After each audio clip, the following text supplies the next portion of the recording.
శ్రోతలకు నమస్కారం. మా అను బంగారం లాల పోసుకుంటుందట. ఎర్ర గౌను వేసుకొని ఆచిపోతుందట.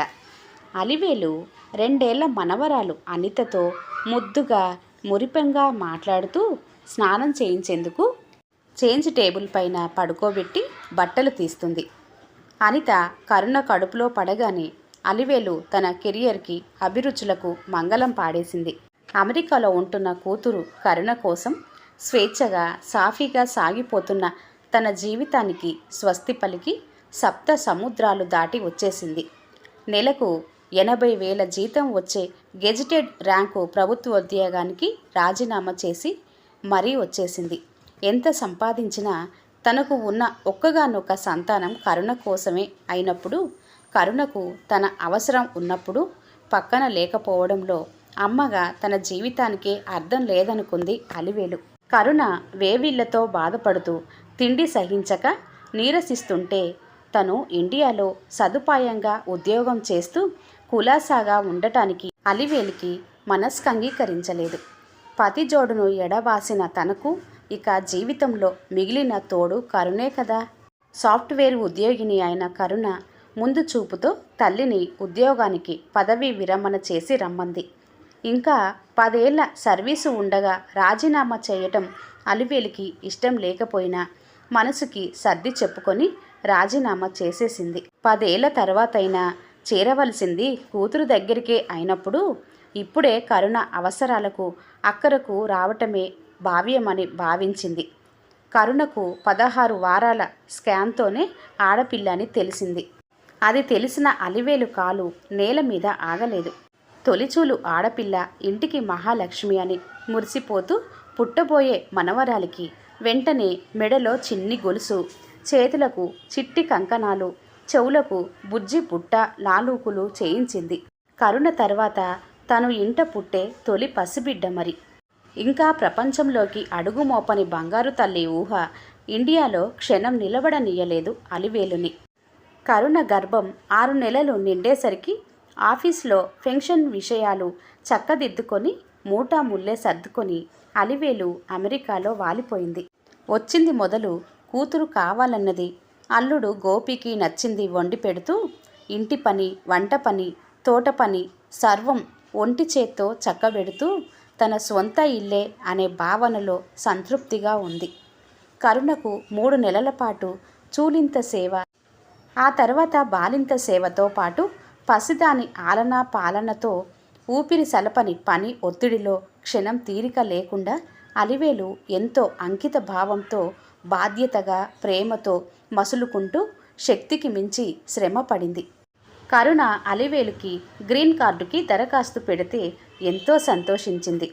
కరుణ స్నేహితురాళ్ళు పసిపిల్లలను చూడటానికి, నానీలను వంటకు వంట మనిషిని, ఇల్లు శుభ్రపరచటానికి వారం వారం పని వాళ్లను పెట్టుకొని బోలెడు డబ్బు డాలర్లతో ఖర్చు పెడుతుంటే అలివేలు కూతురికి అన్ని ఖర్చులు మిగల్చటమే కాకుండా ఆడపిల్ల పుట్టింది, 4 డబ్బులు వెనకేసుకోండి అని సలహా ఇచ్చేది. అనిత తప్పటడుగుల నుండి పరుగుల దాకా పెరిగింది. కరుణ, గోపీలు ఆఫీస్ నుండి అనిత ఆటాపాటలు చూసుకోవటానికి సీసీటీవీ కెమెరాలు పెట్టించుకున్నారు. అనిత పుట్టాక కరుణ బాగా ఒళ్ళు చేసింది. గోపి కూడా బీరులు తాగి బాగా పొట్ట పెంచుకున్నాడు. ఇద్దరూ జిమ్కి వెళ్ళటానికి బద్దకించేవారు. అలివేలు కరుణను ఒళ్ళు తగ్గించుకునే ప్రయత్నం చెయ్యమని ప్రోత్సహించేది. గోపి ఎవరో స్నేహితుల ద్వారా ఇండియాలో ముంబై నుండి ఒక పర్సనల్ ట్రైనర్ని కుదిర్చాడు. జూమ్లో వారానికి 3 క్లాసులు. భార్యాభర్తలిద్దరికీ కలిపి ఫీజు నెలకు 30,000 రూపాయలు. ఫ్రీ ట్రయల్ క్లాసు జరగటం నచ్చటం అయ్యాయి. ఫీజు చెల్లించటానికి భార్యాభర్తలిద్దరూ 30,000 రూపాయలకు ఎన్ని డాలర్లు పంపాలి, ఎలా ట్రాన్స్ఫర్ చేయాలని తర్జన భర్జనలు పడ్డారు. అది విన్న అలివేలు తనకు నెలకు 35,000 రూపాయల పెన్షన్ వస్తుందని, ప్రతి నెల 30,000 ఇండియాలో ఉన్న తన అకౌంట్ నుంచి పంపించే ఏర్పాటు చేసుకోమని సలహా ఇచ్చింది. వెంటనే గోపి బెనిఫిషియర్గా జిమ్ము మాస్టారి పేరుని అలివేలు అకౌంట్కి జోడించి ప్రతి నెల ఆటో డెబిట్ పెట్టేశాడు. అలివేలు, కరుణ, గోపిల జిమ్ము ఫీజులు తను కట్టగలిగినందుకు ఆనందంగాను గర్వంగాను ఫీల్ అయింది. జిమ్ము మాస్టారు కరుణ గోపిలకు బరువు తగ్గటానికి ఎక్సర్సైజులు మాత్రమే కాకుండా ప్రత్యేక ఆహారం సూచించాడు. కరుణ ప్రోటీన్ కోసం ప్రోటీన్ షేక్, పచ్చసొన తీసేసిన తెల్లగుడ్డు ప్యాకెట్లు, dry fruits, nuts, avocado, broccoli, chicken breast, fish లాంటివి వారానికి సరిపడా కొని ఫ్రిడ్జ్లోనూ ఆ పక్కనే ఉన్న ప్యాంట్రీలోనూ స్టాక్ చేసేది. బరువు తగ్గి అందంగా నాజూకుగా రూపుదిద్దుకుంటున్న కరుణను తృప్తిగా చూసుకొని అలివేలులో అమ్మ మురిసిపోయేది. ఆ రోజున అలివేలు అనిత బట్టలు విప్పుతూ ఒక చేతి కంకణం లేకపోవటం గమనించింది. గబగబా పాప స్నానం ముగించేసి ఇల్లంతా గాలించింది. శుక్రవారం రోజున బంగారం పోవటం అశుభమని బాధపడుతూ అన్ని గదుల్లోనూ, సోఫాల క్రింద, మంచాల క్రింద, పాప క్రిబ్లోనూ, ప్లేపిన్లోనూ మొత్తం వెతికింది. ఎక్కడా దొరకకపోయేసరికి కంగారుపడి కరుణకి ఫోన్ చేసి విషయం చెప్పింది. రోజు సాయంత్రం 4 గంటల వేళప్పుడు అలివేలు పాపను త్రోపుడు బండిలో వేసుకొని వాకింగ్కి వెళ్తుంది. కంకణం వాకింగ్కి ముందు పోయిందో లేక తర్వాత పోయిందో అలివేలుకి తెలియటం లేదు. ముందే పోయుంటే ఇంట్లోనే ఏ మూలో పడి ఉంటుంది. తర్వాత అయితే త్రోపుడు బండిలో వాకింగ్కి పార్కుకి వెళ్ళినప్పుడు ఎక్కడైనా పడిపోయి ఉండవచ్చును. ఎప్పుడు పోయింది అలివేలు గమనించలేదు. అలివేలు 5ంటికి స్నానం చేయించేప్పుడు చేతికి లేదు. అలివేలు చాలా దిగులు పడింది. కరుణ దిగులు పడవద్దని, గోపి వచ్చాక సీసీటీవీ కెమెరాలో చూస్తానని, పాప ఎక్కడ తీసి పారేసింది తెలుస్తుందని నచ్చజెప్పింది. అలివేలు క్షణం ఒక యుగంలా గోపి రాక కోసం ఎదురు చూసింది. జత కంకణాలు 3 తులాలు, తరుగు, జీఎస్టీ, మేకింగ్ మొత్తం కలిపి దగ్గర 2 లక్షల బిల్లు అయ్యింది. పోయిన కంకణం ఖరీదు దాదాపు 1,00,000. అలివేలు కంకణం ఇంట్లోనే ఉండాలని, దొరికిపోవాలని కోటి దేవుళ్లకు మొక్కుకుంది. కరుణ గోపీలు వచ్చి రావడమే మరోసారి ఇల్లంతా జల్లెడ పట్టేశారు. ఇక ఆ కరుణ గోపిని సీసీటీవీ క్యామ్స్లో చెక్ చేయమంది. ఆత్రం పట్టలేని అలివేలు అల్లుడు పక్కనే కూర్చొని అతడి ఫోన్లో క్యామ్స్ చూడసాగింది. క్యామ్స్లో చిత్రం చూసి అలివేలు స్థానువైపోయింది. అందులో లివింగ్ రూమ్, సోఫాలు, హాల్లో పాప, ప్లేపిన్ ఏమీ కనబడటం లేదు. కేవలం ఫ్రిడ్జ్, ప్రక్కనే ఉన్న ప్యాంటీ, ఆ ఎదురుగా ఉన్న కిచెన్ సింక్ మాత్రమే కనిపిస్తున్నాయి. అనితను భుజం మీద వేసుకొని మూతి కడగటానికి కిచెన్ సింకు దగ్గరకు అలివేలు వెళ్ళిన 2 సందర్భాలలో అనిత చేతికి కంకణం ఉన్నది లేనిది జూమ్ చేసి చూసే ప్రయత్నం చేస్తున్నారు కరుణ గోపీలు. అసలు ఆ స్పాట్లో పాప కనిపించే ప్రసక్తే లేదు.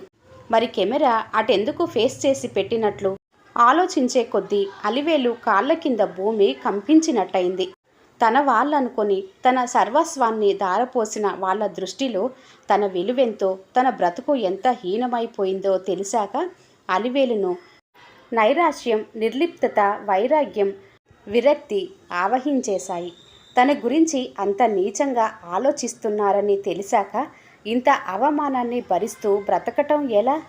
కడుపు చించుకుంటే కాళ్ళ మీద పడుతుంది. ఎవ్వరికీ చెప్పుకునే విషయం కాదు. అలివేలు మనసు మూగపోయి మౌనమైపోయింది. ఆఖరికి పేగుబంధం కూడా అవసరార్థ స్వార్థమేనన్న నిజం జీర్ణం కావటం లేదు. బిడ్డల కోసం తమ ఆకలిని, రుచులను, అభిరుచులను, ఉనికిని మరిచి ప్రేమతో ప్రయాసపడే తల్లులపైన నిఘా పెట్టే బిడ్డలుంటారా? అలివేలుకు ఏమీ ఆలోచించటానికి మనస్కంగీకరించలేదు. గుండెకి గండిపడి దుఃఖం వెల్లువై పొంగి పొర్లింది. కాళ్ళ కింద భూమి నిజంగా బ్రద్దలయ్యి తాను అందులో కూరుకుపోతే ఎంత బాగుండును. గబగబా తన బెడ్రూంలోకి వెళ్ళి చెక్కలైన మనసు ముక్కలను పొదివి పట్టుకొని బోరున ఏడవసాగింది. వెనుకే వచ్చిన కరుణ, ఇప్పుడు ఏమైందని అంత పెట్టున శోకండాలు పెట్టి ఏడుస్తున్నావు అంది. అలివేలు నిస్త్రాణంగా చూసింది కూతురి వంక. ఈ తరం పిల్లలు సున్నితమైన భావాలు అర్థం కాని యాంత్రిక జీవితానికి అలవాటు పడ్డారో లేక అసలు సున్నితత్వమే కోల్పోయారో అర్థం కాలేదు అలివేలుకి. నా మనసు ఎంత మమకారపు మబ్బులు పట్టి మసకబారిన పరిస్థితిని అర్థం చేసుకోలేనంతగా గుడ్డిది కాదమ్మా. అసలు దేని గురించి కెమెరాలు ఆ దిశగా మోహం చేసి ఉన్నాయో నాకు ఇప్పటికీ అంతు పట్టడం లేదు. ఆలోచించే కొద్దీ మతిపోతుంది. దురుద్దేశమేనని మాత్రం అర్థమవుతుంది. అలివేలు దుఃఖం అంతకంతకు ఉధృతం అవుతుంది. దిక్కుతోచని కరుణ బయటకు వెళ్ళి గోపిని పంపింది. అత్తయ్య, ఇటు చూడండి. వారం క్రితం కెమెరాలు చూడండి. అను ప్లే పిన్ను చూపిస్తున్నాయి. ఒక రోజున అను హాల్లో ఎక్కడా కనిపించకపోయేసరికి అను ఫ్రిడ్జ్ దగ్గర ఉందేమోనని కెమెరాలు అటు తిప్పి మర్చిపోయాను. గోపి అలివేలు మనస్తాపం తగ్గించేందుకు పక్కనే కూర్చొని మొబైల్లో పాత సీసీ ఫుటేజ్ చూపిస్తూ ఏవేవో చెబుతున్నాడు. ఇంట్లో నుండి కెమెరా పొజిషన్ స్వయంగా మార్చాల్సిందే తప్ప బయట నుంచి తన మొబైల్లో చేయలేడు. ఇంట్లో ఉండగా అనుని ప్రత్యక్షంగా చూస్తూ కెమెరాల పొజిషన్ అమర్చడంలో అర్థం లేదు. తమ తప్పును కప్పిపుచ్చుకునే ప్రయత్నం చేస్తున్నాడని అలివేలుకి అర్థమవుతుంది. ఉద్వేగంలో అలివేలుకి సెంట్రల్ ఏసీ ఉన్న గదిలోనూ ఉక్కపోతగా అనిపించింది. శరీరానికి కలిగే ఉక్కపోత కాదని, మనసుకి కలుగుతున్న ఊపిరి ఆడనితనం, నలతబారిన మనసు కుదేలవుతున్న భావం. గోపీబాబు, నాకు ఏకాంతం కావాలి. దయచేసి నన్ను కాసేపు ఒంటరిగా వదిలేయండి ప్లీజ్. మనసు గాబరాన్ని తట్టుకోలేని అలివేలు అల్లుడిని ప్రాధేయపడింది. గోపి చిన్నబుచ్చుకొని అలివేలు బెడ్రూంలో నుండి వెళ్ళిపోయాడు. మరుసటి 2 రోజులు శని ఆదివారాలు కూతురు అల్లుడు ఇంట్లోనే ఉన్నారు. అలివేలుకి వాళ్ళ మధ్య తిరగటం కూడా ఇబ్బందిగా అనిపించింది. అను అమ్మమ్మ అమ్మమ్మ అంటూ వాటేసుకుంటున్న మనసు రాయి చేసుకొని నిర్వికారంగా ఉండిపోయింది. మనశ్శాంతి కోసం ఏవేవో పుస్తకాలు తిరగేసింది. ఆ 2 రోజులు నిద్ర లేవగానే 6 అలవాటు లేని వాకింగ్కి వెళ్ళి ప్రకృతి ఒడిలో స్వాంతన పొంది 9 వరకు ఇంటికి రాలేదు. శని ఆదివారాలు కరుణే వంట చేసింది. అలివేలుకి అడిగి అడిగి వడ్డిస్తూ మౌనంగా ఉన్న అమ్మతో కరుణ మాట కలిపే ప్రయత్నం చేసింది.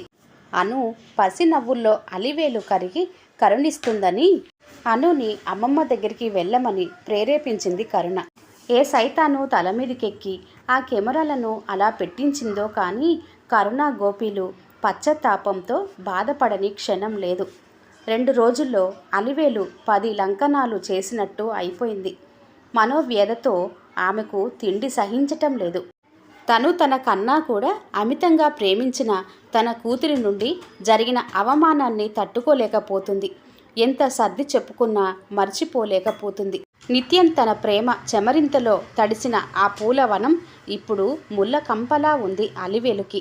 సోమవారం ఉదయం కరుణ గోపీలు ఉద్యోగాలకు వెళ్ళిపోయారు.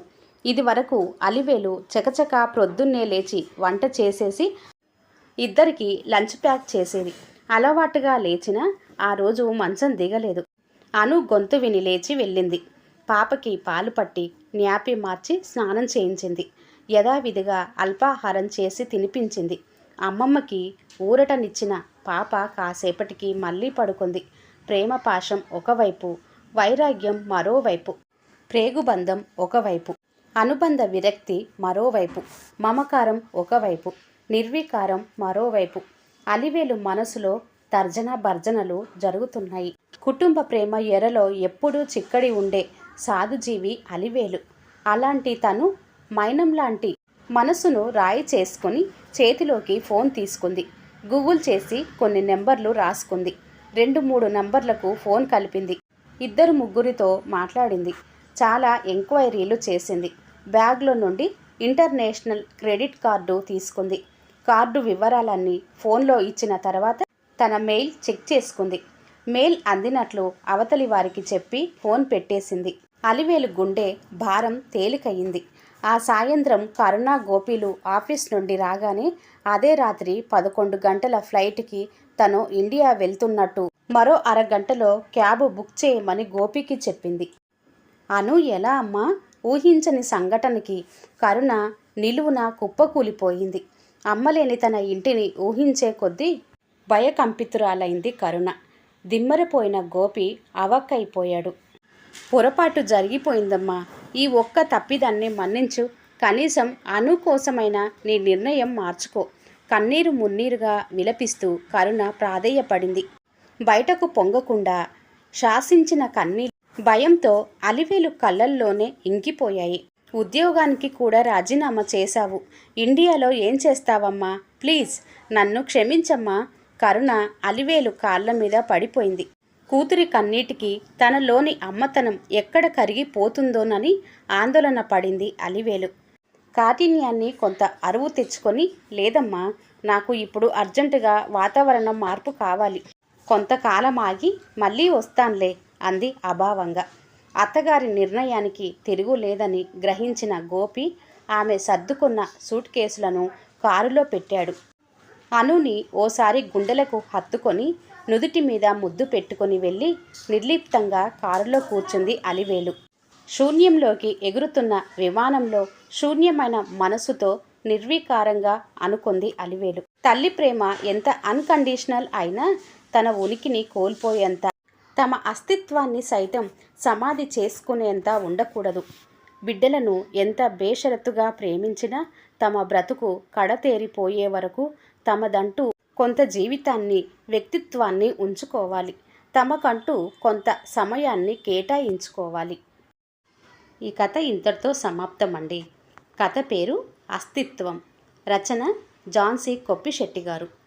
ఈ కథ కనుక మీకు నచ్చినట్లయితే లైక్ చేయండి, షేర్ చేయండి. అలాగే మరిన్ని మంచి వీడియోల కోసం ఛానల్ని సబ్స్క్రైబ్ చేసుకోండి. మరొక మంచి కథతో మళ్ళీ కలుద్దాం. అంతవరకు సెలవు. నమస్తే. ధన్యవాదములు.